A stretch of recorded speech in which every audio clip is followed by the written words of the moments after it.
প্রান্তিকে আর্থিক প্রতিবেদন প্রকাশ করেছে পুঁজিবাজারের তালিকাভুক্ত কয়েকটি ব্যাংক। এর মধ্যে কোনো ব্যাংকের শেয়ার প্রতি আয় বেড়েছে, আবার কোনোটি ব্যাংকের মুনাফার বড় ধরনের পতন হয়েছে। একই সঙ্গে কয়েকটি ব্যাংকের পরিচালনা নগদ প্রবাহ দেখা দিয়েছে চাপ। দ্বিতীয় প্রান্তিকের আর্থিক প্রতিবেদন প্রকাশ করেছে শেয়ারবাজারে তালিকাভুক্ত প্রাইম ব্যাংক, ঢাকা ব্যাংক এবং মার্কেন্টাইল ব্যাংক। চলতি বছরে ব্যাংকগুলোর প্রথম 6 মাসের ফলাফল বিশ্লেষণে দেখা যাচ্ছে মিশ্র চিত্র। প্রাইম ব্যাংক এপ্রিল থেকে জুন সময়ে শেয়ার প্রতি আয় করেছে ৳1.85, যা গত বছরের একই সময় ছিল ৳1.64। বছর ব্যবধানে শেয়ার প্রতি আয় বেড়েছে প্রায় 13%। 6 মাসের হিসেবেও ব্যাংকটির ইপিএস বেড়েছে প্রায় 6%।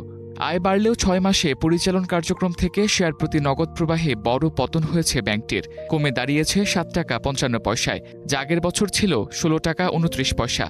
ব্যাংকটি জানিয়েছে ঋণ গ্রহণের পরিমাণ কমা এবং বিনিয়োগ বৃদ্ধির কারণে এই পতন হয়েছে। তবে মিশ্রচিত্র ঢাকা ব্যাংকের। এপ্রিল জুন প্রান্তিকে ব্যাংকটির সমন্বিত ইপিএস হয়েছে ৩৮ পয়সা, গত বছরের একই সময়ে ছিল ২৯ পয়সা। তবে 6 মাসের হিসাবে চিত্রটা উল্টো।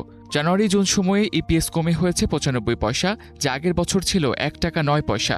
ব্যাংকটি জানিয়েছে আয় কমে যাওয়া এবং আয়কর বাবদ বেশি টাকা সংরক্ষণ করায় শেয়ার প্রতি আয় কমেছে। তবে সবচেয়ে বড় ধাক্কা এসেছে মার্কেন্টাইল ব্যাংকে। এপ্রিল জুন প্রান্তিকে ব্যাংকটির শেয়ার প্রতি আয় হয়েছে ঋণাত্মক ৭ পয়সা, গত বছরে একই সময় যা ছিল ৯৮ পয়সা। 6 মাসের হিসাবেও একই চিত্র।